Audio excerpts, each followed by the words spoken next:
여러분 안녕하십니까. 지방자치 30주년 국민이 만드는 나라 진행을 맡은 아나운서 허유루입니다. 안녕하십니까. 안희성입니다. 네, 국민에 의한, 국민을 위한 국민의 지방자치를 꿈꾸고 있습니다.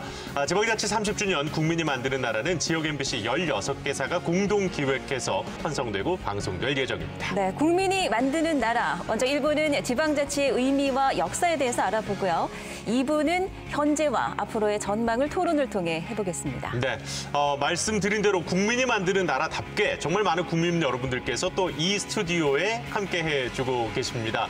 인사 나눠보겠습니다. 어서 오십시오. 반갑습니다. 예, 반갑습니다. 네, 정말 화면 가득히 많은 분들이 모여주셨습니다. 그렇죠. 네. 예, 정말 전국 곳곳에서 또 이렇게 오늘 스튜디오에 화면으로 함께해 주셨는데요. 네, 그런데 이분들이 단순한 그냥 참여자분들이 아니시고요. 그렇죠.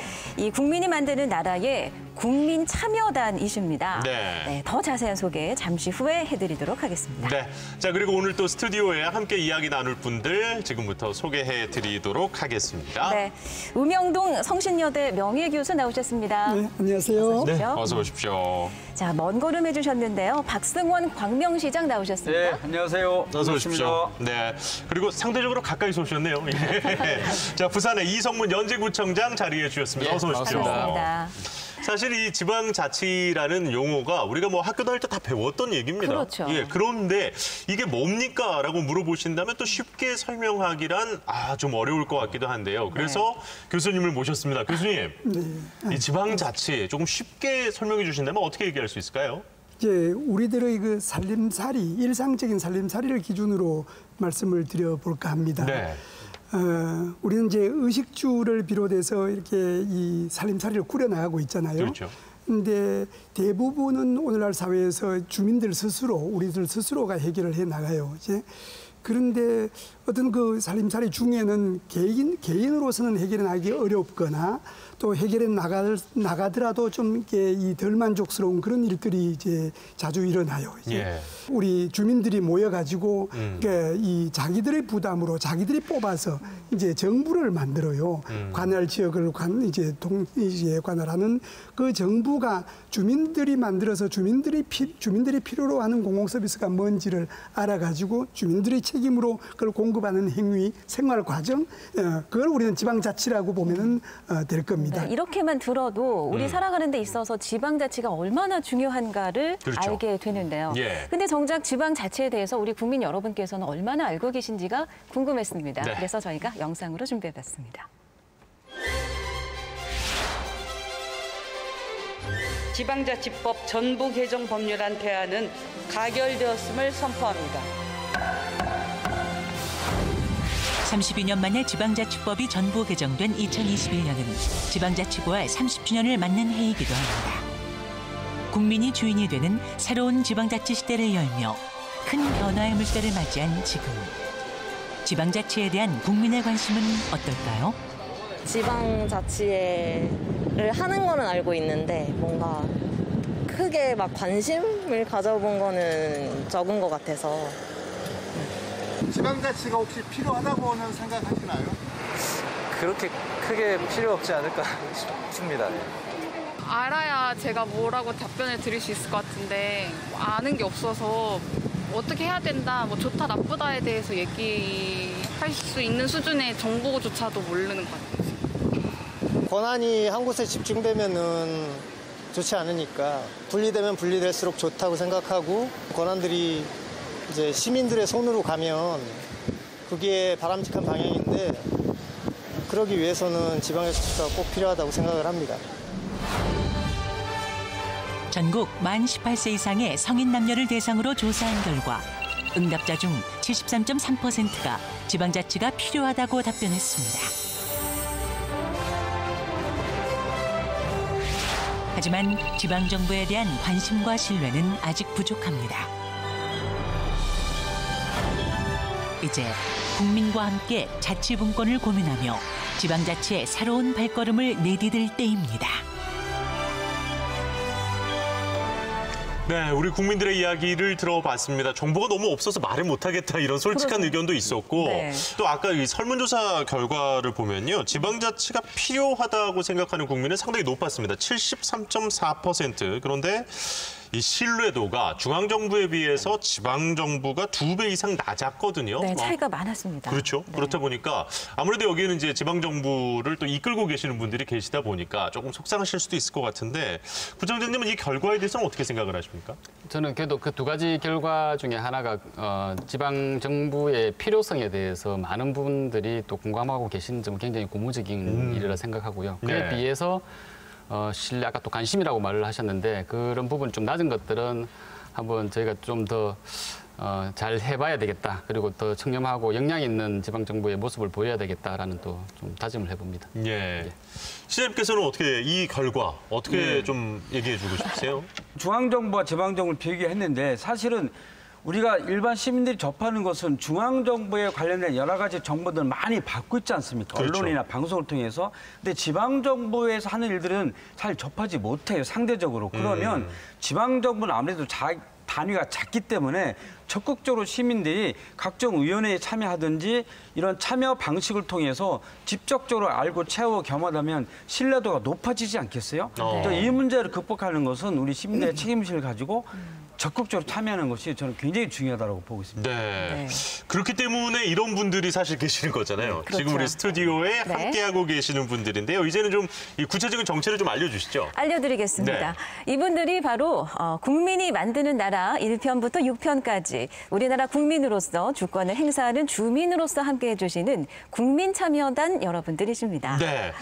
정말로 이제는 국민과 함께하는 지방자치에 대한 이야기 저희가 또 초청을 해드렸더니 흔쾌히 또 응해 주셨습니다. 네. 자, 그렇다면 이 지방자치의 필요성 그리고 지방정부 신뢰도에 관한 의견들 우리 국민참여단께 연결을 해서 직접 의견을 한번 들어보도록 하겠습니다. 네. 안녕하세요. 안녕하세요. 안녕하세요. 네. 자, 어디에 누구신지 소개 좀 부탁드리겠습니다. 네, 저는 인천 계양구에 살고 있는 권인정입니다. 저는 작년부터 주민자치 활동을 하고 있는데요. 지방자치 30주년 국민이 만드는 나라에 국민의 한 사람으로서 이렇게 함께할 수 있어서 영광입니다. 지방자치가 필요하다고 생각하십니까? 네, 저는 지방자치는 필요하다라고 생각합니다.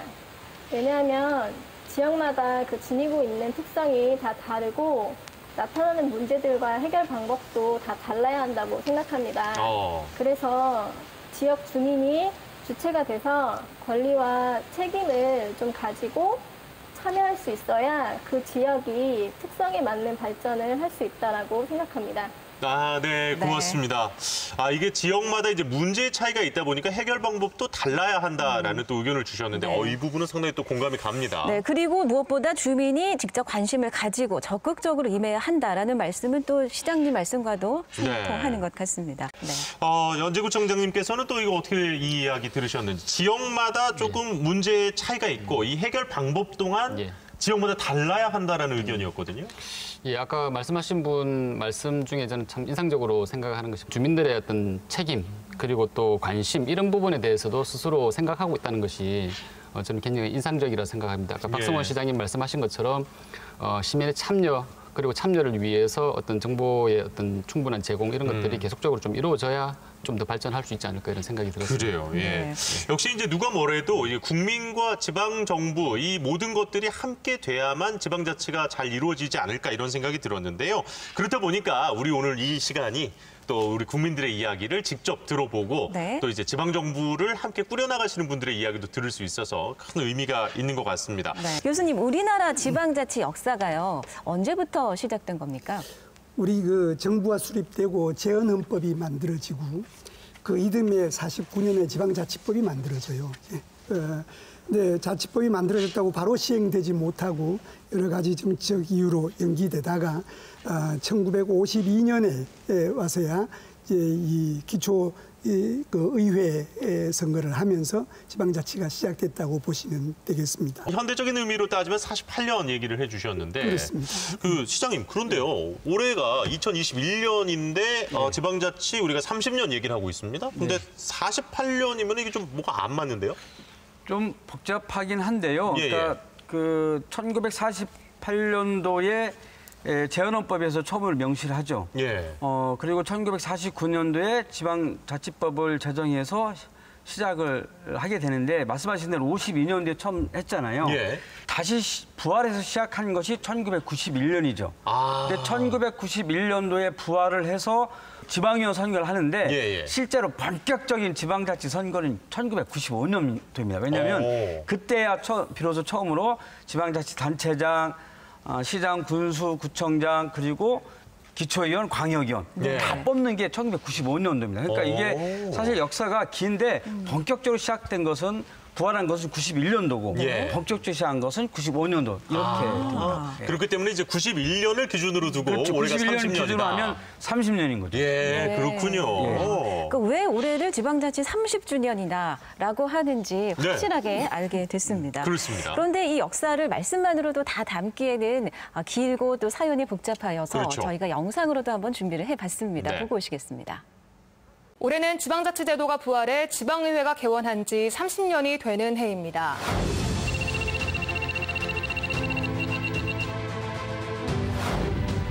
대한민국 지방자치 역사의 시작. 1948년 정부 수립과 함께 선포된 재헌헌법에서 지방자치는 명문화됐습니다. 이듬해인 1949년 최초의 지방자치법이 제정되면서 우리나라 지방자치도 본격 출발했습니다. 1952년 한국전쟁의 혼란 속에서도 이루어진 첫 지방선거. 그러나 1961년 5.16 군사정변으로 인해 불뿌리 민주주의는 꽃도 피우지 못한 채 중단되고 말았습니다. 1987년 6월 민주항쟁의 성과로 부활의 신호탄을 쏘아올린 지방자치. 진정한 불뿌리 민주주의를 구현하기 위해 시민의 품으로 돌아왔습니다. 1991년 기초의회, 광역의회가 재구성되면서 중단된 지 30년 만에 부활한 지방자치. 숱한 곡절 끝에 1995년 제1회 전국 동시 지방선거를 치르며 본격적인 지방자치 시대가 열렸습니다. 1948년 정부 수립부터 시작됐으나 국민의 삶에 튼튼하게 뿌리내리기까지 수많은 변화와 역경을 견뎌낸 우리의 지방자치. 지방자치 부활 30주년. 국민이 주인이 되는 민주주의의 마중물 지방자치를 위해 모두 함께 고민할 때입니다. 네, 한눈에 보는 대한민국 지방자치 역사였습니다. 자, 그러면 일단 좀 하나하나 이야기를 좀 해보도록 하겠습니다. 먼저 이제 지방자치 1기, 그러니까 1948년 재헌헌법 때부터 이제 60년 정도까지 이야기를 좀 해볼까 하는데요. 이때 당시에 이 지방자치 개념 어떻게 좀 얘기를 해주실 수 있을까요? 우리나라가 재헌헌법 때부터 이렇게 지방자치의 제도를 도입을 하겠다라고 한 것은 굉장히 아주 저는 발전적이라고 생각을 거죠. 하고요. 아마 과거에부터 이어내려온 우리 지방자치에 대한 전통이 이 재헌헌법에 좀 녹아 들어간 것이 아닌가 생각합니다. 그래서 재헌헌법에 2개조 96조와 또 97조 2개를 두어서 지방자치단체가 그 자체에 대한 행정사무, 또 그다음에 국가가 위임한 행정사무, 이렇게 고유사무, 위임사무를 할 수 있도록 이렇게 하고, 또한 더 나아가서 고유한 그 입법, 이제 자치에 관한 입법을 할 수 있는, 그 조례 제정할 수 있는 입법 제정권까지도 마련을 해뒀고요. 그 이후 또 당연한 거겠지만 지방자치법의 또 제도 설립의 근거, 그다음에 지방의회 설치 근거 이런 것들을 재헌헌법에 이미 다 넣어놓고 시작을 했습니다. 근데 말씀해 주신 이 48년도 재헌헌법이 잘 해놓고 정작 지방의회 구성은 안 했단 말이죠. 교수님, 이거는 왜 이렇게 좋게 법은 다 만들어 놓고 실행을 못 했을까요? 그게 이 초대 정부다 보니까 이 국론을 통일하고 국가 건설을 하는데 좀 더 매진해야 되겠다는 그런 생각이 지배적이었던 것 같아요.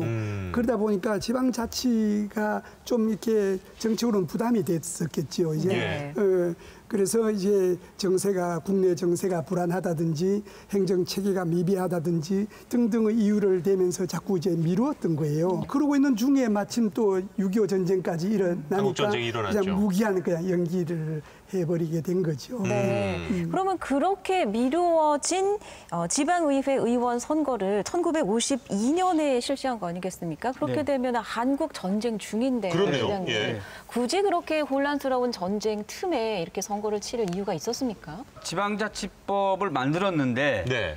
이게 이렇게 미루다가 52년도에 전쟁 시에 치렀다. 네. 이것은 그만큼 중요하기 때문에 전쟁 중이라도 치르겠다. 뭐 이런 것이 하나 있을 테고요. 조금 전에 교수님께서 뭐 시간이 짧아서 짧게 말씀드렸겠지만 그 당시에 우리나라 최초로 여소야대가 됐습니다. 예. 여소야대가 되니까 실제로 이승만 정권에서 정권을 유지하는데 굉장히 어려움이 있었겠죠. 그러니까 이 전쟁 중이지만 이 지방선거를 치름으로 인해서 뭔가 전국 상황을 돌파하기 위한 이런 의도도 좀 있었지 않았을까 싶은 그만큼 생각이 상황이 듭니다. 더 절박했다. 네. 네. 예. 그 1960년도 4.19 이거 뒤에 이제 새로 또 헌법이 개정이 되었는데요. 예. 우리나라 전체 헌법 역사상 굉장히 사실 좀 특이한 이 규정으로 되어 있습니다. 이렇게 그 단체장의 선임은 법률로 정하되 적어도 시읍 면장은 주민이 직접 선거한다라는 규정이 이렇게 들어가 있었습니다. 헌법으로 이렇게 이제 시읍 면장까지 직접 선거에 대한 규정을 보장을 하고 있었는데 참 좀 복잡한 역사가 있습니다. 이제 그거와 관련해서 56년, 58년 이 앞에 지방자치법 상으로 시읍면장에 대한 직선제를 했다가 58년에는 또 안 했다가 뭐 이렇게 이제 되다 보니까 아예 이것을 헌법으로 이제 딱 못을 박아 버리자. 이래서 1960년 그때 헌법에 시읍면장 직접 선거제가 들어왔고요. 지방자치법 규정 자체만 보면 사실 이 1960년대 지방자치법이 가장 이 풀뿌리 민주주의에 좀 가까운 법이 아니었나 이렇게 생각이 되는데 아쉽게도 1961년도에 이제 5.16 군사정변이 나면서 또 지방의회 다 해산이 되고 폐지가 되고 뭐 이렇게 되었습니다. 그리고 이후에 이제 1972년에 소위 말하는 유신 헌법에서 부칙으로서 조국 통일이 이루어질 때까지 지방 의회는 이제 구성하지 아니한다 이렇게 부칙으로 이제 해버리는 바람에 그 이후부터는 사실은 좀 암흑기로 가게 된 것이죠. 그러니까 말씀을 들어보니까 상당히 안타까운 마음이 들지 않습니까? 1960년에 이미 눈부시게 지방자치가 발전할 수 있었는데 불과 1년 만에 바로 동면기에 휴지기, 정지기에 들어간 거네요. 교수님 군사정권이 그런데 왜 그렇게 강력하게 지방의회를 해산시키려 했을까요? 이 군부 세력들이 소위 말하는 자칭 그 혁명 과업을 완수하기 위해서는 그 지방 행정도 다양하게 이루어지기보다는 이제 일률적으로, 능률적으로 이루어지는 게 좋겠다는 판단이 있었을 거예요. 그거는 그 이후에 군사 정부에 의해서 그 아주 그 중앙 집권적으로 행해졌던 국가 운영, 경제 개발 5개년 계획 추진 과정들을 보면은 당시 혁명 세력들이 얼마나 효율적으로 국가를 관리하고 싶었던가를 이해할 수 있을 거예요.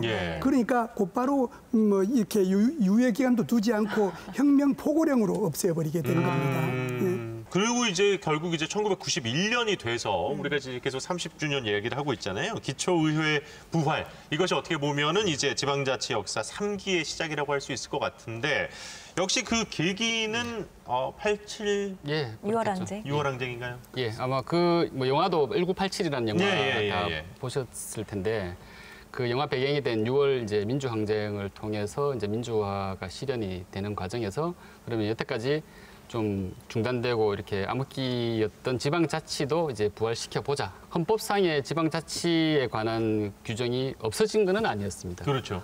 사실 72년 이후에 80년도에 전두환 정권 때 또 헌법이 한번 바뀌어졌는데요. 그때는 재정 자립도를 감안해서 순차적으로 한다라고 또 부칙을 만들어놨습니다. 근데 뭐 해놓고서 사실은 지방자치 제도는 거의 실현을 안 했던 것이었죠. 그래서 이제 1987년 민주항쟁 이후에 이제 지금 현재 우리 이 사회에 적용되고 있는 이 헌법 제정을 하면서 부칙 규정을 싹 다 없애고 또 지방자치법도 새로 이제 전면 개정을 하고 그 법에 따라서 이제 91년도에 일단은 지방의회 선거부터 먼저 하고요. 예. 시장님 말씀하신 것처럼 1995년도에 이제 단체장과 그렇죠. 지방의회 의원 선거를 이제 동시에 이렇게 치러지는, 그래서 이제 거의 중흥기를 또 맞이했다 이렇게 볼 수 있죠. 그렇다면 이 교수님, 예전에는 이게 그러면 직선제가 아니었다는 얘기잖아요. 그때는 뭐 어떻게 된 거였어요, 이게? 그 전에는 임명제지요. 이제 그런 단체장이 이렇게 직선이 되지 않았던 시기는 이제 상급 단체장, 예. 이제 대통령 내지는 도지사가 기초 단체를 임명하는 식으로 임명을 해왔던 겁니다. 야, 이게 지금 우리에게 너무 상식 밖의 이야기잖아요. 그러니까 도지사가 시장을 임명하고 네. 뭐 대통령이 도지사를 임명하는 게 이거 당연히 투표해야지. 근데 이 시기까지 오기에는 정말 많은 분들의 노력과 네, 또 희생이 있었죠. 희생이 있었기 때문에 이게 가능해졌구나 네. 이런 생각이 또 들었습니다. 그만큼은 이 지방자치를 소중하게 우리가 지키고 앞으로 더 크게 발전시켜야 된다는 책임감이 느껴지기도 하는데요. 네. 그럼 1991년 그 지방자치가 부활된 이래의 가장 큰 이슈는 무엇이라고 생각하십니까? 아무래도 작년 12월에 이렇게 통과된 전부 개정된 지방자치법 개정안? 이것이 네. 부활 이후에 30년간의 이슈 중에 가장 큰 이슈가 아닌가 이렇게 생각됩니다. 물론 제도도 있었고 직선제를 통해서 지방자치 이 제도가 진행이 됐습니다만 이번에 이제 전부 개정된 지방자치법에는 주민의 권한이 강화되는 부분들이 좀 더 내실화되고 이렇게 명문화됐다는 것이 큰 의미가 있지 않나 생각되고, 또 아이러니하게도 그런 점에 비추어 보자면 근 30년 동안에 우리가 정말로 지방자치의 어떤 발전 방향이나 좀 더 활성화를 위해서 특별한 좀 이슈 없이 이렇게 진행되어 온 것은 아닌가 하는 좀 아쉬움도 있습니다. 주민들과 관련된 이야기가 이번에 전부 개정안에 들어갔기 때문에 그게 또 아주 큰 의미가 있다. 네. 예, 얘기를 해주셨습니다. 그럼 시장님은 어떤 이슈를 보십니까? 이제는 주민자치라고 저는 생각합니다.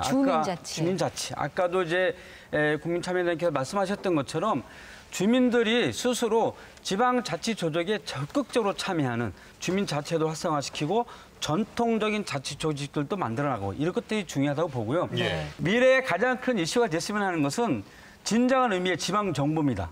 통합정부. 진정한 의미의 지방정부. 예. 이렇게 가야 되는 거죠. 미국이나 유럽처럼 중앙정부가 외교, 국방, 안보를 책임지고 나머지 우리 삶과 관련된 모든 것은 지방정부가 할 수 있어야 된다고 생각합니다. 네. 국민이 만드는 나라가 네. 제가 방금 말씀드린 그러한 통합 지방 정부를 만드는 것이 국민의 나라가 되는 거라고 생각해요. 네, 박세원 광명시장께서 또 해주신 원대한 우리가 나아가고 싶은 또 그런 길에 대한 이야기도 좀 들어봤는데요. 큰 그림을 그려주셨습니다. 네, 자 이렇게 우리가 또 이야기를 나누는 동안 또 깜짝 손님이 한 분 찾아주셨다고 합니다. 네. 지방자치 얘기에 좀 빠질 수 없는 분을 저희가 또 이 화면으로 모셔봤는데요. 네, 그래서 아주 반가운 손님이십니다. 네. 김수는 자치분권위원회 위원장 연결돼 있습니다. 안녕하십니까? 네, 안녕하십니까? 네. 반갑습니다. 이제 아까도 연재구청장님께서도 얘기를 해주셨는데 작년에 이 국회를 통과한 지방자치법 전부 개정, 이게 정말 중요한 일인데요. 이 간략하게나마 저희 이 내용과 이 의의에 대해서 조금 소개를 해주실 수 있을까요?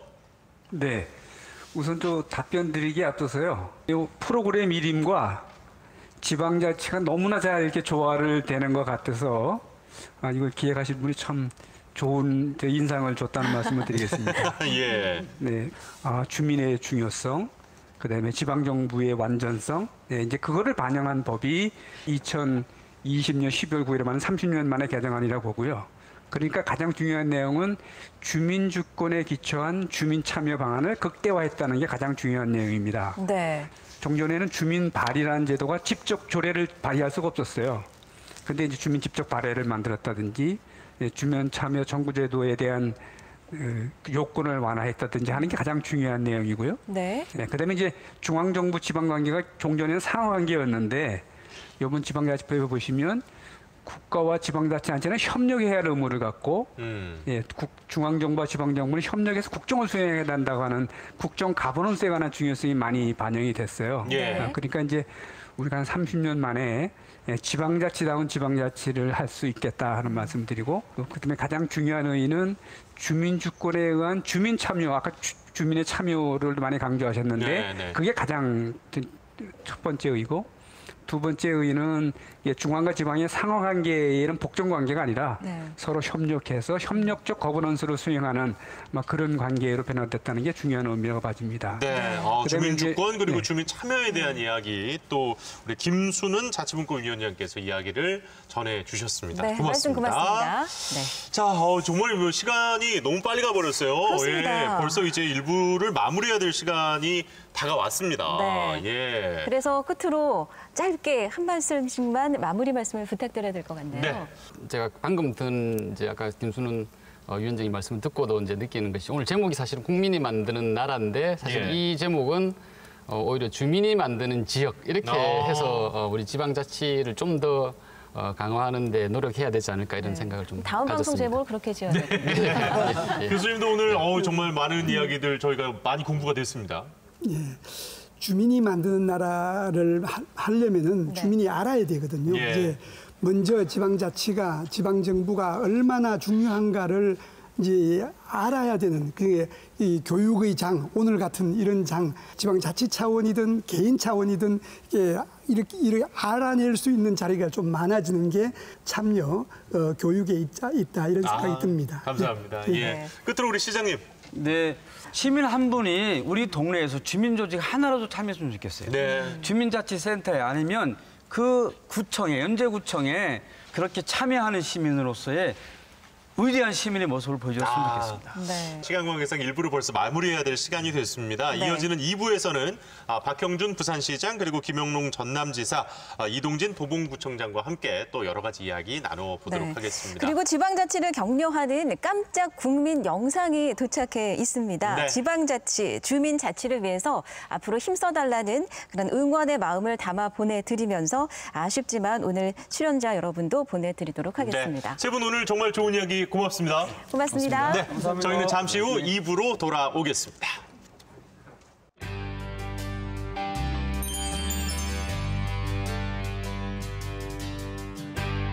안녕하세요. 제가 경상북도 포항 출신인데요. 올해는 진정한 풀뿌리 민주주의를 위해서 지방의회가 부활된 지 30주년이 되는 뜻깊은 해죠. 오늘보다 내일이 더 기대되는 우리 지방자치를 응원합니다. 동력바람 불어오면 곱게 물든 내 장사나. 안녕하세요. 영등포구에 사는 김용림입니다. 10년이면 강산이 변한다고 했잖아요. 근데 지방자치제도가 부활한 후 벌써 3번의 강산이 변했습니다. 김용림도 국민의 한 사람으로서 항상 응원하겠습니다. 안녕하세요. 덕양구 주민 가수 진성입니다. 첫눈이 내리는 날 안동역 앞에서 제 히트곡 안동역에서인데요. 안동역에서의 간절한 마음을 담아 지방자치가 튼튼하게 뿌리를 내릴 대한민국을 기다립니다. 앞으로도 지방자치 더욱 힘써주시고요. 저 진성도 항상 응원하겠습니다. 제가 한국에 온 지는 30년 지났는데요. 굉장히 많이 발전했다고 생각합니다. 지방이 많이 활성화된 곳이 대단히 많아졌습니다. 제가 그렇게 느끼고 앞으로 대한민국의 지방자치의 미래는 대단히 희망적이라고 생각합니다. 대한민국 지방자치를 응원합니다. 안녕하세요. 브라질에서 온 카를로스 고리투입니다. 한국 지방자치가 부활된 지 30주년입니다. 나라는 국민부터 시작합니다.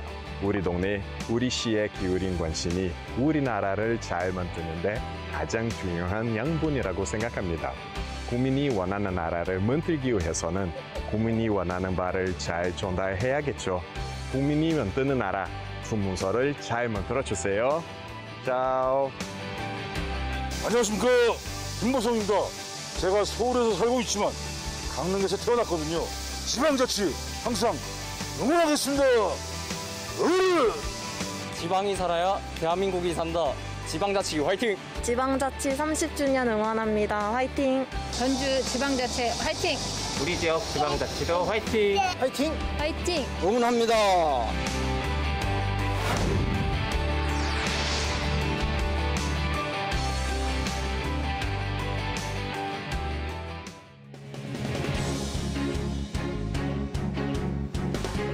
네, 지방자치 30주년 국민이 만드는 나라 이제 2부가 시작이 됐습니다. 네. 자, 1부가 저희 지방자치의 역사와 의미를 찾는 시간이었다면요. 네. 자, 2부는 현재 우리 지방자치의 현 주소 또 문제점을 파악하고 진정한 자치 분권의 길을 모색하는 토론의 시간으로 갖겠습니다. 네, 자 그럼 오늘 함께해 주실 토론자 여러분들 소개해 드리겠습니다. 먼저 김영록 전남지사 나오셨습니다. 고맙습니다. 네, 대단히 반갑습니다. 박형준 부산시장 나오셨습니다. 네, 안녕하세요. 네. 자 그리고 이동진 도봉구청장 자리해 주셨습니다. 네, 어서 오십시오. 이렇게 서울 도봉구에서 이렇게 부산까지 오셔서 지방자치 토론을 한다고 하니까 정말 지방자치하는 실감이 나는 것 같습니다. 네, 새벽에 왔습니다. 네. 네. 어떻게 도봉구 지방자치는 안녕하십니까, 구청장님? 뭐 잘 되고 있다고 생각합니다. 네. 사실 또 이제 지방자치 프로그램을 통해서 영호남이 또 이렇게 만나게 되셨습니다. 지금 이제 우리 김영록 전남지사께서도 역시 뭐 코로나 상황부터 해서 워낙 좀 바쁘시지요? 어떠십니까, 지사님? 네, 코로나 상황도 바쁩니다만은 그간에 이제 태풍이 있어서 좀 걱정됐는데 예. 큰 피해가 없어서 다행히 오늘 참석하게 돼서 우리 MBC에서 이런 자리를 마련해 주신데 정말 깊이 감사의 말씀을 드립니다. 네, 오늘 좋은 말씀 기대하겠습니다. 그렇습니다. 네. 그리고 박형준 부산시장께서는 또 이제 취임해서 정말 바쁜 시정을 펼치고 계시는데 그 학자나 시민의 관점에서 볼 때와 또 지금의 입장은 다르실 것 같습니다. 어떠신가요? 네, 그렇습니다. 제가 학자도 하고 또 지방분권 운동도 했었는데 그러셨죠. 예. 지난 20여 년 참 많은 진전도 있었지만 제가 실제 시정을 맡고 보니까 아직 가야 할 길이 참 멀다. 우리가 진정한 자치와 분권 균형 발전의 시대를 열지 않으면 지금 대한민국 전체가 사실은 위태로운데 그것을 위해서는 과감한 좀 혁신이 필요하다. 이 자치와 분권 균형 발전 영역에서도 이런 걸 아주 절감하고 있습니다. 예. 사실 또 이렇게 주민들을 가장 가까이에서 만나는 분들이잖아요, 이분들이. 그렇습니다. 예. 네, 그래서 지방자치단체장들을 모시게 됐는데요. 네, 그래서 이분들을 모시고 저희가 어떤 주제를 가지고 토론을 하면 좋을지 네. 솔직히 고민이 좀 많았습니다. 맞아요. 예, 그래서 이 지방자치의 현황과 문제점에 대해서는 워낙 또 좀 광범위할 것 같아서 저희가 좀 범위를 줄여봤습니다. 네. 첫 번째는요. 지방자치가 지역의 개발로 이어지는가? 이 얘기를 좀 해볼까 하고요. 또 두 번째는 좀 뜨거운 이야기가 오가지 않을까 싶은데요. 왜냐하면 이제 또 기초단체장과 광역단체장이 함께 자리하셨기 때문에 네. 권한 배분 이 두 가지 이야기를 조금 해보면 좋을 것 같습니다. 네. 자, 오늘 토론의 첫 시작은 국민 인식 조사로 열고자 합니다. 네. 저희가 일부 출연자들께도 이제 같은 말씀을 드렸는데요. 이 국민의 만드는 나라 첫 회 오늘 방송과 잘 맞는 내용이라고 생각이 돼서 오늘 2부 출연자 여러분께도 답변을 들어보겠습니다. 예. 지방자치 부활 30주년을 맞아서 지역 MBC와 자치분권대학이 공동으로 전국에 거주하는 18세 이상 남녀 1000명을 대상으로 지방자치 관련 국민 인식 조사를 실시했습니다. 예. 먼저 지방자치 필요성에 관해서 물었습니다. 응답자 중 73.4%가 필요하다고 답변했습니다. 별로 필요하지 않다, 전혀 필요하지 않다는 20.3%로 필요하다고 답변한 응답이 필요하지 않다는 답변의 3배를 훌쩍 넘는 수치를 보여줬습니다. 자, 다음으로 중앙정부와 지방정부의 신뢰도에 대한 조사 결과입니다. 중앙과 지방정부 중에서 어디를 더 신뢰하는가라는 질문에 중앙정부를 더 신뢰한다는 답변이 58.2%를 보여서 지방정부를 더 신뢰한다는 24.5%보다 2배 이상의 차이를 보였습니다. 자, 일단은 이 조사 결과를 놓고 보면 지방자치가 필요하다고 느끼는 우리 국민 여러분들이 훨씬 많은데 네. 그럼에도 불구하고 이 중앙정부를 훨씬 더 지방정부에 비해서 신뢰를 한다. 이런 조사 결과가 나왔단 말이죠.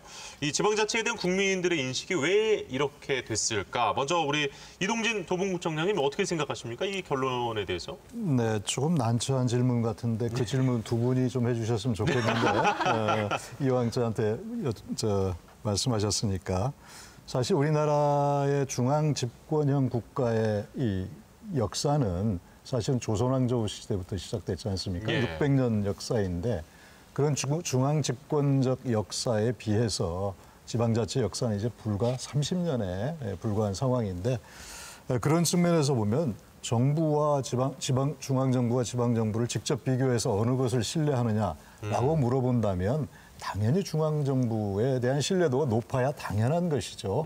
다만 국민이 기대하는 만큼의 어떤 신뢰성을 확보하기에는 아직은 좀 미흡한 점이 많다. 그런 측면에서 좀 더 노력해야 되지 않겠는가. 그렇지만 73% 이상이 필요하다라고 그렇죠. 느낀 것은 예. 우리 지방자치의 역사를 보면은 상당히 긍정적인 요소가 아닐까 싶습니다. 네. 네. 자, 전남지사님의 생각이 또 궁금합니다. 저는 이제 지방자치에 대해서 필요성에 대해서는 아까 73% 대단히 높게 나왔다고 생각하는데요. 예. 다만 중앙정부와 지방정부 간에는 지방정부가 너무 낮게 나온 것 아니냐. 저는 좀 수긍하기 사실 좀 어렵고요.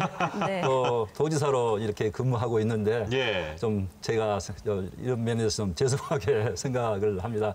근데 아무래도 이제 중앙과 지방을 이렇게 물어보면은 모든 권한이 지금 중앙에 이제 이렇게 있고 예산도 정말 중앙에 이렇게 많이 이 권한이 있기 때문에 사실 이제 중앙이 일을 많이 하는 것으로 이렇게 보이지만 실질적으로 주민하고 체감할 수 있는 일, 민생 현장에서 하는 일들은 지방자치단체, 지방정부가 일을 훨씬 많이 하거든요. 예. 지금 코로나 상황에서도 정말 지방자치단체 일선 시군구가 열심히 뛰고 이렇게 해주기 때문에 빠른 대처가 가능한 것이거든요. 그래서 그런 면에서 보면은 우리 일선 시군구의 노력이 대단히 크다고 생각하고 예. 우리 국민들께서 더 폭넓은 사랑과 성원이 필요하다 이렇게 생각을 합니다. 자, 박형준 부산시장은 어떻게 생각하십니까? 저는 뭐 제가 사회학자고 여론조사도 좀 전공을 한 편인데 네. 이 설문 자체가 지방자치 정신에 부합하지 않습니다. 네네네. 왜 그러냐면 아까 이 청장님도 말씀하셨지만 질문을 거꾸로 대한민국이 더 중요하냐 부산이 더 중요하냐 이런 질문을 한다면 당연히 대한민국이 더 중요하다고 대답할 거예요. 네. 국민들 인식 속에 이미 힘이 어디에 있는가, 정책의 우선적 결정권이 어디에 있는가에 대한 인식이 바탕에 깔려 있는 겁니다. 예. 그게 단순히 그냥 신뢰라는 거는 굉장히 다양한 그 요소들을 포함하고 있는데 이렇게 단순 질문에 대한 답으로 중앙정부가 지방정부보다 더 신뢰를 높다. 받고 있다 이렇게 평가하는 건 좀 위험할 것 같고요. 오히려 그 앞에 질문. 지방자치가 필요한가 필요하지 않은가. 네. 필요라는 건 내 개인의 구체적인 요구와 직결돼 있는 부분이잖아요. 그렇죠. 그런 면에서 필요성이 72%, 73% 뭐 이렇게 나오는 것은 이 지방자치를 굉장히 중요하게 생각을 하고 있고 이걸 계속 발전시켜야 된다라고 하는 생각을 대부분의 국민들이 갖고 있는 거죠. 문제는 그런 그 요구에 비해서 현재의 어떤 이 그 지방정부의 현실이 그 국민들이 이 바라고 있는 지방자치에 대해서 바라고 있는 바를 충족시켜 줄 수 있는 여건과 생태계 또 그런 자원과 능력을 갖고 있는가 지방정부가 이 점에 대해서는 우리가 좀 냉철한 평가를 해봐야 될 필요가 있고 오늘 토론에서 계속 얘기가 될 것입니다. 예. 지금 이제 박형준 시장께서 얘기해 주신 지점이 바로 그런 지점인데요. 지금 이제 권한과 관련한 이야기를 아까 우리 전남지사께서도 얘기를 해주셨습니다. 뭐 지방정부의 권한이 상당히 좀 작다. 지금 이런 뉘앙스로 좀 느껴졌었는데요. 그런데 사실 이제 지역 일을 결정하고 뭐 예산 배분하고 이런 이제 권한이 다 중앙정부에 있다고 얘기를 해주셨는데 말씀해 주신 대로 지방정부가 정말 많은 일들을 지금 하고 있지 않습니까? 근데 권한 없이 일을 한다. 시청자 여러분들께서 바로 이해하시기는 좀 어려울 것 같은데요. 어떻게 생각하십니까? 네, 굉장히 날카로운 질문이신데요. 네, 실제 지방에서 일을 많이 하기는 합니다. 그런데 민생 현장 일을 많이 하는데 어떤 결정 권한이 최종 결정 권한이 지방에 있지 않다는 거죠. 예를 들어서 지금 우리나라 해상풍력 사업이 대단히 재생에너지 앞으로 에너지 전환 시대에 대단히 중요하지 않아요. 근데 이런 해상풍력에 관한 권한은 다 중앙정부에 있어요. 지방 실정에 맞게 해야 되는데 그런 일들을 하기 위해서는 도가 나서야 되지만은 실제 권한은 중앙에 많이 있다. 네. 구청장님은 이제 기초단체장이시니까 또 입장이 어떻게 다르신지 또는 같으신지 궁금합니다. 중앙정부와 지방정부 간의 권한의 배분 문제와 마찬가지로 광역지방정부와 또 기초지방정부 간의 권한의 문제도 우리가 심각하게 고민해야 될 때가 온 게 아닌가라고 생각합니다. 네. 오래된 관행 그리고 그 조례라고 하는 그런 입법적 조치를 통해서 기초지방자치단체를 광역지방정부가 그 권한을 말하자면 어떤 경우는 침해하기도 하고 매우 제한적으로 인정하는 그런 케이스들이 상당히 많습니다. 예를 들면 100% 구 예산을 가지고 하는 사업이라 할지라도 문화체육시설의 경우나 이런 거는 100% 우리 구 예산을 가지고 하더라도 예. 시의 심사를 받아야 돼요. 그러니까 그런 문제에서 구에서 마음대로 못 한다는 말씀이시죠? 그렇습니다. 심지어는 가로수 수종 개량하는 것도 네. 시의 심사를 받아야 돼요. 이건 너무나 행정력 낭비다라는 생각이 들고요. 건축법에 21층 이상 그리고 10만 제곱미터 이상은 시도지사가 건축 허가를 하게 되어 있습니다. 그 예. 밑에는 그 아래에는 시장군수구청장이 허가를 하게 되어 있죠. 예. 하지만 실질적으로는 5층 이상 1000제곱미터 이상이면 시에서 경관 심의를 받아야 됩니다. 사실은 법령의 제한과 더불어서 광역자치단체 조례에 의한 제한 이런 두 가지 이중적 제한이 있어서 이런 것들은 가능하면 현실에 맞게 좀 개선이 됐으면 좋겠다. 그러니까 이제 서울시의 지금 케이스를 지금 얘기를 아닙니다. 해주신 거죠? 서울시만의 문제가 아니라 예. 광역시의 경우는 대부분이 다 똑같습니다. 이 광역시장님 얘기를 들어봐야겠는데요. 이 청장님 말씀이 굉장히 일리가 있는 말씀이에요. 네네. 지금까지 국가경영 패러다임은 일종의 수직적 국가경영의 패러다임이에요. 그게 우리나라가 오랫동안 가지고 있었던 발전국가라고 하는 모델. 중앙 집권적인 그러면서도 중앙의 엘리트 관료를 중심으로 해서 모든 정책을 결정하고 지방은 거기에 따라서 주어진 최소한의 사무들만을 자주권을 가지고 할 수 있도록. 예. 그게 바로 이제 사무에 있어서 국가사무 그리고 지방사무가 있으면은 국가의 기관 위임 사무라는 거를 줘서 그렇죠. 지금 지방자치 25년 동안에 그 기관 위임 사무를 계속 조금씩 지방사무로 전환을 해오고 있는데 아직도 대부분 중요한 그 업무들이 국가가 갖고 있거나 국가 기관 위임 사무로 돼 있습니다. 네. 그러니까 그 얘기는 거꾸로 얘기하면 지방정부가 자율적인 권한을 갖고 하는 것은 대단히 제약돼 있다는 거죠. 지금 기초단체가 광역단체에서도 느끼는 갑갑함 이런 게 광역정부 단체들은 중앙정부에 대해서 느끼는 답답함 똑같은 겁니다. 네. 이게 평행이론이에요. 재원도 시하고 도하고 관계는 좀 다른 것 같아요. 광역시하고 도하고 달리. 예. 우리 전라남도 같은 경우 예를 들면은 21만 평방미터 이상 건축 허가 21층 이상,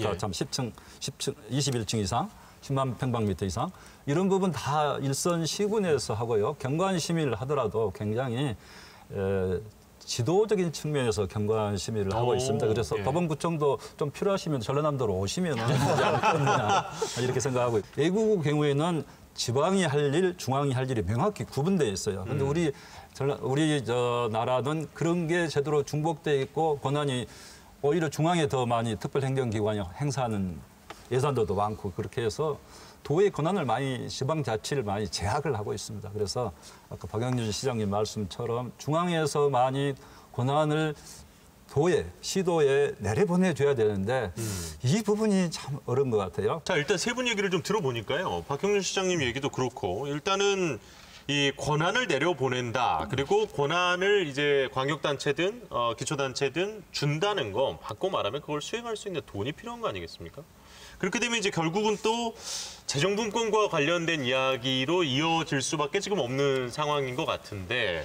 재정분권이라는 건 두 차원이 있습니다. 지역의 자주재원을 높여주는 방법이 있고 그런데 지역마다 특히 수도권과 비수도권 격차가 크기 때문에 비수도권에서는 자주재원을 늘려주더라도 그걸 벌 방법이 없잖아요. 그렇죠. 그러니까 국가가 전체 예산을 갖고 좀 낙후된 지역을 많이 지원하고 이렇게 하는 사업들이 불가피합니다. 네. 그런데 그걸 대개 이제 국가 보조금 형태로 다 주는 건데 그 주는 것도 다 꼬리표가 달려서 주거든요, 지금은. 그러니까 용처가 분명해야 된다는 거죠. 쉽게 얘기하면 우리 집에 네. 지금 부엌을 먼저 고치는 게 급한지 지붕을 먼저 수리해야 되는 게 급한지 아예 그 우유를 먼저 사줘야 되는 게 급한지는 지방정부가 제일 잘하는 거예요. 네, 그렇죠. 그런데 지금은 그 지방정부가 그런 권한을 갖고 있는 게 아니고 중앙정부가 대부분의 메뉴를 정해서 이 메뉴에 따라와 주면 돈을 주겠다. 돈을 주는 대신 우리가 이 돈 주면 당신들도 얼마간 매칭을 해서 써라. 네. 이렇게 돼 있습니다. 그 예산을 내려 보내주는 구조가. 그래서 그렇게 돼 있으면은 우리가 이제 선택과 집중을 하고 우리가 어떤 그 사업을 할 때 있어서 자주적인 결정이 안 되는 거죠. 그러면 그 사업에 뛰어들 때마다 불가피하게 또 시비를 매칭해야 되니까 그나마 있는 재원도 선택과 집중을 하는 것이 아니라 중앙정부가 짜놓은 메뉴에 따라서 따라가기 급급한 그리고 또 지방 정부끼리는 과도한 경쟁을 하게 되는 이런 상황이 지금 반복이 되고 있는 겁니다. 근데 지금 아마 제가 볼 때는 구청장님이나 우리 전남 지사님께서 들으실 때는 이 역시도 광역 특히 이제 좀 그래도 여유 있는 부산이라는 큰 이 광역단체장에 좀 여유 있는 얘기처럼 느껴지실 수도 있을 것 같다는 생각이 저는 솔직히 좀 들었거든요. 네. 상대적으로 실제로 느끼시나요? 저희들은 사실은 부산을 보면 굉장히 부럽게 생각하죠. 그러니까 그러실 것 같다니까요. 그런 가운데서 부산도 이렇게 어렵다. 네. 그리고 정말 균형 발전이 필요하다고 이렇게 하소연한다고 하는데 저는 거기에 정말 100% 공감을 합니다. 사실은. 그러면은 우리 같은 전라남도 같은 농촌 지역에 많은 지역, 또 경북 같은 지역, 전라북도, 강원도 이런 지역은 얼마나 이게 어렵겠어요. 그래서 문재인 정부에 와서 1단계 재정 분권을 하면서 지방 소비세를 8.6조를 늘려줬어요. 그리고 최근에 이제 2단계 재정 분권 한다 해서 4조 6천억을 이렇게 늘려줬는데 한 13조 되죠. 그렇지만은 이 13조 정도 가지고는 지방의 어떤 지역 균형 문제, 재정 분권 문제를 해결할 수가 없는 거죠. 그런데 이제 기획재정부랄 때 예산 당국은 자꾸 지방에 너무 많이 내려가는 것을 엄청나게 걱정을 많이 하고 또 거부감을 좀 갖고 있습니다. 중앙에 있는 분들은 대체로 그래요. 심지어 국회의원분들까지도 지방이 너무 많이 비대해진 거 아니냐 이런 생각을 하는데 사실은 제대로 권한도 내려주고 예산도 내려주고 거기에 어디까지 뭐까지 더 내려와야 되겠어요? 조직까지 내려와야 되는 거예요. 그런데 조직이 내려올까 봐서 조직이 내려온다는 것은 중앙정부의 조직이 슬림화된다는 것을 의미하기 때문에 굉장히 이 부분에 대해서 저도 공무원 출신입니다만 관료사에서는 거부감과 겁을 내고 있는 것이죠. 그래서 안 내려보내주려고 하는 건데 이제 이 부분은 정말 재정 분권, 지방의 재정 확충을 위해서는 정말 대선 주자들이 특단의 이런 노력을 하고 대선 주자들이 모여서 한번 이런 부분에 대해서는 다 같이 메모리를 맺어서 우리 대선 주자들 다 이렇게 한번 하자. 그래서 국민적인 인식의 전환이 될 수 있는 그런 계기가 좀 있어야 된다 생각을 해요. 아무래도 이제 광역단체장분들과 조금은 비슷하면서도 다른 의견들을 구청장님께서 좀 들려주셨는데 온도차가 있으실 것 같은데요. 그러니까요. 이 재정분권과 관련해서도 이야기를 좀 듣고 싶습니다. 네, 자치분권 내지는 뭐 재정분권에 관한 기본적인 입장은 동일하고요. 다만 박경주 시장님이나 우리 김영록 지사님의 경우는 과거에 청와대나 뭐 중앙정부, 국회에도 계셨기 때문에 어떻게 보면 슈퍼갑의 입장에서 지금 의뢰 입장으로 이렇게 입장이 바뀌신 것 같은데 일단 환영하고요. 문재인 대통령께서 취임 초기에 연방제 수준의 지방자치분권을 시행하겠다. 그리고 8대2의 재정 구조를 국세 지방세 비중을 7대3으로 바꾸겠다. 장기적으로는 6대4까지 이렇게 이제 말씀을 하셨어요. 근데 그런 노력을 기울여 왔다고 생각합니다. 그 일환으로 작년 말에 지방자치법 전부 개정안이 통과가 됐고 1단계 재정분권을 거쳐서 지금 2단계 재정분권에 관한 합의가 이루어진 것 같아요. 기대만큼은 안 됐지만 그런 노력은 과거의 정부에 비해서 많이 했던 건 사실인 것 같습니다. 다만 저희 이제 기초정부의 입장에서는 재정분권 1단계 과정에서 합의가 있었습니다. 지방소비세 10%를 인상하되 그 열매를 광역지방정부가 7을 가져가고 기초가 3을 가져갔습니다. 1단계에서. 그러면 2단계에서는 기초에 7을 주고 광역은 3을 가져갈게. 이렇게 합의를 했었습니다. 2단계에서도 10% 인상하는 걸 전제로 해서. 근데 결과적으로는 지금 당정청이 합의한 내용을 보면 6대4가 됐어요. 광역이 6, 기초가 4가 됐습니다. 그 약속을 저버린 것이죠. 광역으로 보면 저희 입장에서 형님들이거든요. 이 가난한 동생들 이렇게 저버릴 수가 있느냐 좀 항의를 좀 하고 싶고요. 그래서 어쨌든 이제 자치분권의 그 어떤 과제랄까 이런 것들은 마무리된 게 아니고 앞으로도 우리 사회 변화의 속도에 맞게 자치분권의 속도도 좀 병행해서 나갔으면 좋겠다라는 바람을 가지고 있습니다. 네. 국민이 만드는 나라 국민참여단 여러분께서도 지금 화면 가득 이 방송을 지켜보고 계시고 또 의견을 주고 계신데요. 한번 만나보도록 하죠. 네. 자, 지금 나와 계시네요. 안녕하세요. 안녕하세요. 안녕하세요. 네. 어디서 참여하고 계십니까? 저는 자연과 공존하는 화성시 세솔동의 신자이라고 합니다. 자연과 공존하는. 네. 예. 바로 여기서 화성을 또 홍보를 해주시네요. 그러니까요. 예. 저희가 이제 재정분권 이야기도 했습니다만 앞서서 뭐 중앙정부, 지방정부 권한 또는 이제 사무 배분에 관한 이야기도 잠시 나누었습니다. 여기에 대해서는 어떻게 생각하시는지요? 아까 앞서 일부에서 말씀하신 것처럼 외교 안보 같이 큰 틀은 중앙정부에서 진행을 하고 지방정부 특성이 다 많이 다르잖아요. 뭐 재정도라든지 같은 게 다르기 때문에 그런 부분은 지방정부가 좀 자율성을 가지고 맡아서 하는 것이 좋지 않을까라고 생각합니다. 그러면 일단은 기본적으로 대부분의 것들은 지방정부가 다 해야 된다라고 생각을 하시는 거예요? 아주 큰 뭐 국방이라든지 외교 이런 걸 제외하고는요? 그게 맞지 않을까 싶어요. 지금은 너무 지역마다 특색이 굉장히 도드라져 있기 때문에 중앙정부에서 일괄적으로 뭔가를 진행하는 것이 부당하고 맞지 않는 것 같아요. 네, 알겠습니다. 일단은 솔직한 의견 또 감사드리고요. 네. 예, 좋습니다. 또 이렇게 우리 또 시민참여단의 이야기 들어봤습니다. 소중한 의견 감사드립니다. 예, 네. 또 첫 번째 우리 권한 배분과 관련된 이야기는 이 정도로 좀 해보고요. 이제 다음 주제로 한번 얘기를 넘어가 볼까요? 네, 권한 배분에 이어서 이제 지역 개발에 대한 토론을 이어가도록 하겠습니다. 네, 저희가 지방자치부활 30년을 맞아서요. 지역 MBC 16개사와 자치분권대학에서 한국사회여론연구소를 의뢰해 전국에 거주하는 만 18세 이상 남녀 1000명을 대상으로 국민의식조사를 실시를 했습니다. 그랬더니 자, 한번 보실까요? 지방자치 확대가 지역 발전에 기여했다고 생각하는가에 대한 질문에 기여했다는 답변이 59.5%. 그러니까 이게 분명히 과반을 넘었습니다만 이게 60%는 조금 안 되는 정도의 이 결과가 나왔는데요.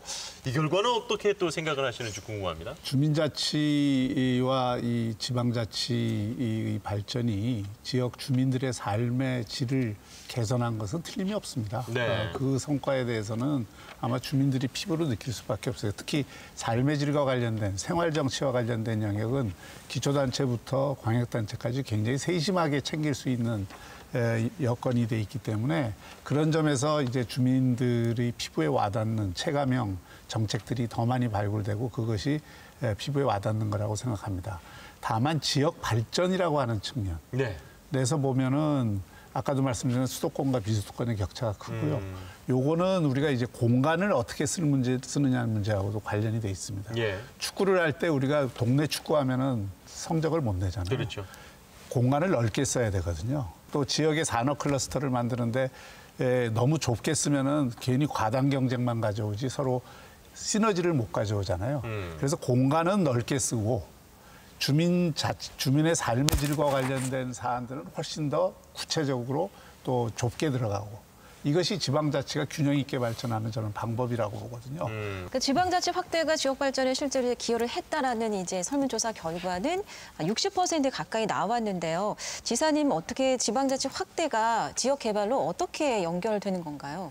예를 들면 이제 전에 임명제 시절에는 보통 1년 내지 2년 임기잖아요. 그러니까 장기적인 관점에서 일을 할 수가 없었는데 민선 시대가 되면서 이제 주민이 체감하는 그런 시체, 그다음에 장기적 관점에서 일을 할 수 있게 되어서 대단히 그런 점에서는 긍정적이고 발전이 있었다 이렇게 생각합니다. 그러면서도 뭐가 있냐면은 지역 발전에 도움이 됐지만은 결국 지방이 격차가 심화됐어요. 그래서 잘 사는 지역, 특히 이제 수도권은 대단히 크게 발전이 됐고 비수도권, 특히 남부권은 굉장히 지금 낙후가 시그마되고 있고 인구 유출이 심각하잖아요. 그래서 이제 인구 소멸에 대한 그런 위기감이 커지고 있기 때문에 이런 낙후 지역에 대한 대책, 결국 균형 발전과 지방자치 이런 지역 발전이 함께 가야 된다는 그 명제가 대단히 중요하다 이렇게 생각합니다.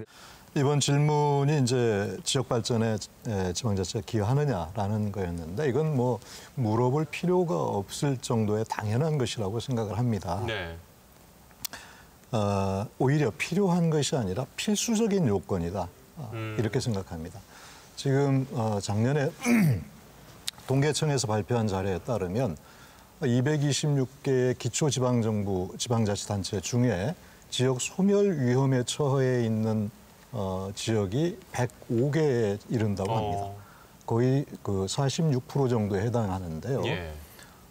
이것을 국가가 그러면 지역 소멸을 해결해 줄 것이냐, 중앙정부. 불가능한 것이거든요.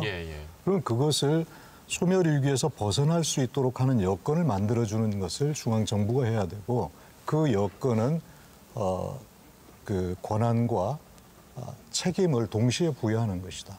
저는 그렇게 생각합니다. 그런 측면에서 지역 발전에 기여했느냐 하느냐라고 하는 것은 당연한 것이고 그걸 넘어서서 현재 한국 사회가 안고 있는 여러 가지 위험 요소 중에 지역 소멸이라고 하는 문제를 해결하는 것. 이걸 위해서도 자치분권이 강화될 필요가 있다 저는 그렇게 생각합니다. 각 지역의 또 현장의 말씀을 경험을 통해서 들으니까 저희가 더 피부에 와닿는 것 같은데요. 그러니까요. 더 많은 지방자치단체장을 모시지 못하는 아쉬운 마음이 들어서 저희가 영상으로도 몇 분을 연결해 보려고 합니다. 그렇습니다. 박성수 송파구청장 연결해 보겠습니다. 네, 지금 나와 계시죠? 예, 안녕하십니까, 구청장님. 네, 안녕하세요. 반갑습니다. 네, 서울의 박성수 구청장입니다. 네, 프로그램 보시면서 어떤 의견 좀 주고 싶으십니까? 예, 오늘 토론회 아주 의미 있게 잘 지켜봤고요. 간략하게 몇 가지만 말씀드리도록 하겠습니다. 저희 그 송파구만 해도 6개동에서 이제 주민자치회가 구성되어 2년 전부터 이제 활동을 하고 있는데요. 예컨대 이제 마천 2동의 주민자치회가 주도한 성내 2교 벽화 그리기 사업과 같이 주민 스스로 동네 사업을 결정하고 또 예산을 집행함으로써 지역의 발전과 또 주민 화합을 도모하는 데 아주 긍정적인 그런 성과를 내고 있습니다. 그래서 주민자치가 더욱 강화되어야 하는 이유이기도 합니다. 둘째로 이제 다만 주민총회 구성 시 인원이 좀 부족한 경우도 있는 등 주민들의 참여가 아직은 낮은 수준입니다. 그리고 경험도 다소 부족한 상태이고요. 그래서 더 많은 주민들의 관심과 참여가 있었으면 좋겠고요. 또 자치분권대학의 교육 광자를 늘리는 등 주민들의 그 자치 역량을 강화하기 위한 프로그램도 더 많이 만들 필요가 있다 이렇게 생각을 합니다. 아울러 또 시군 구청이나 우리 지방의회 구성원들도 예전보다는 권한이 많이 강화됐죠. 또 이상도 많이 올라갔고, 근데 그에 걸맞게 그 역량이나 수준을 높이는 노력을 끊임없이 해야 된다 이런 생각이고요. 저도 나름대로 역할을 다 하도록 하겠습니다. 네, 구청장님 좋은 말씀 고맙습니다. 잘 들었습니다. 이번에는 거창으로 가보겠습니다. 구인모 거창 군수 연결돼 있습니다. 군수님 마음에 계십니까? 네, 반갑습니다. 네, 안녕하세요. 장군수 구인모입니다. 네, 저희 프로그램 보시면서 어떤 의견 말씀해주고 싶으신지요? 또 군수로서 지방자치에 대한 계획도 들어보고 싶습니다. 우리나라가 자치분권이 성공하고 또 지역 개발로 이루어지기 위해서는 저는 또 이 재정 자립도가 높아야 하고 또 주민 직접 참여 활성화 그리고 또 농어촌 시군의 인구 감소 대책이 특별히 대책이 수립되어야 된다고 생각을 합니다. 특히 농어촌 지역은 저출산 또 고령화, 인구 유출 등으로 지방 세수는 지속적으로 감소 추세에 있습니다. 정부의 공약대로 국세와 지방세 비율을 7대3으로 빨리 개편하고 또 지방 재정 확보를 위해서 현재 국회 계류 중에 있는 고향 사랑 기부금법도 큰 도움이 될 수 있다고 저는 보고 있습니다. 자치분권을 실현하기 위해서는 중앙정부에서 조금 전에 말씀드린 이러한들을 적극적으로 해결해 주셔야 이 지방자치, 지방분권이 이루어지리라고 보고 있습니다. 네, 알겠습니다. 군수님 오늘 말씀 고맙습니다. 네, 감사합니다. 네, 잘 들었습니다. 이제 지역의 발전과 관련한 근데 이 지역이라는 걸 어느 정도의 규모로 보느냐에 따라서도 조금 의견들이 좀 나뉘는 것 같습니다. 우선 지금 가장 심각한 문제는 우리 대한민국의 그 사회 문제 중에 격차 사회라는 걸 제일 가장 심하게 얘기하잖아요. 그 격차라는 게 계층 간의 격차, 소득 격차, 또 세대 격차, 그리고 지방 격차입니다. 그런데 그게 맞물려 있어요. 예를 들어서 부산만 하더라도 작년 한 해 동안 부산을 떠나서 서울로 간 청년들이 10,000명이 넘습니다. 지난 5년간 여기서 약 7만 명의 청년이 떠났어요. 일자리를 찾아서 신산업의 경우에는 80% 내지 90%가 그 서울에 수도권에 집중돼 있고요.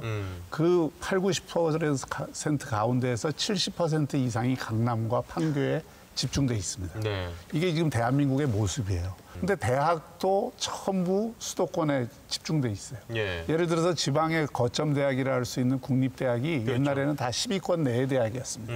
지금은 다 20위권 바깥으로 다 밀려 있어요. 그러니까 이게 대학이 그 지역의 그런 잠재력이 죽고 인구가 유출되고 청년이 떠나니까 또 대학이 죽고 대학이 죽으니까 또 인재가 양성이 제대로 안 되고 그러니까 기업이 안 오니까 또 청년이 떠나고 이런 악순환이 지금 지역에는 반복되고 있는 거거든요. 네. 이 문제를 제대로 인식을 하면 두 가지 차원의 노력이 필요합니다. 중앙정부가 이 문제에 대해서 제대로 인식을 해서 정말 지역의 자율성을 살린 특성화 발전을 하게 해주는 여건을 만들어줘야 되고 또 하나는 지역에서 이제 몸부림치는 혁신이 필요하죠. 같은 동병상련입니다. 오히려 우리 이제 전라남도 같은 경우 돛단위는 더 그런 문제에 더 절실하다고 생각하는데요.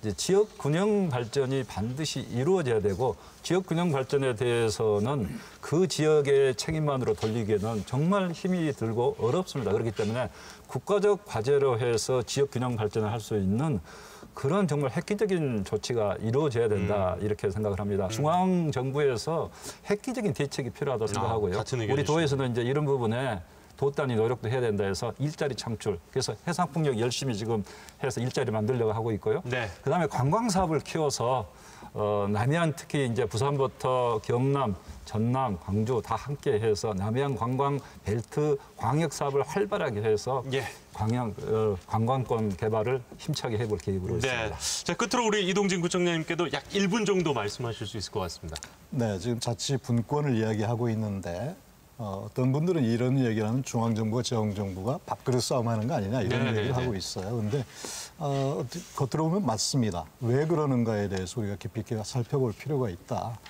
이제는 중앙정부가 만들어낸 똑같은 제품을 똑같이 사용하는 이런 시대는 지나갔다는 거죠. 다양성과 창의성 여기에 기반해서 새로운 국가의 틀, 중앙집권형 국가에서 자치분권형 국가로의 변화를 모색해야 될, 전환해야 될 시점이다. 그런 측면에서 저희가 자치분권을 이야기하는 겁니다. 또 한 가지 측면은 이번 지방자치법 전부 개정안의 매우 핵심적 요소 중에 하나가 주권 재민, 지방자치의 목적이 주민자치에 있다는 것을 명백하게 밝혔습니다. 그래서 기초지방정부의 입장에서는 주민과 함께하고자 하는 노력, 주민을 주체로 세우고자 하는 노력 이런 것들을 같이 병행해 나가는 것이 매우 중요하다 이렇게 생각합니다. 네, 오늘 세 분의 말씀처럼 이 대한민국이 함께 더 발전할 수 있는 방향에 대한 이런 소중한 논의는 앞으로도 계속되어야 하겠다는 생각이 좀 들었습니다. 네, 앞으로 방송될 국민이 만드는 나라와 함께 하시면서 우리가 지방자치를 통해서 찾을 수 있는 국민의 권리에 대해서 함께 고민해보는 시간이 됐으면 좋겠습니다. 네, 자, 세 분 오늘 귀한 시간 다시 한번 감사드립니다. 고맙습니다. 네, 자, 오늘 저희가 함께했던 2시간 여기서 인사드리도록 하겠습니다. 시청해주신 시청자 여러분 대단히 고맙습니다. 고맙습니다.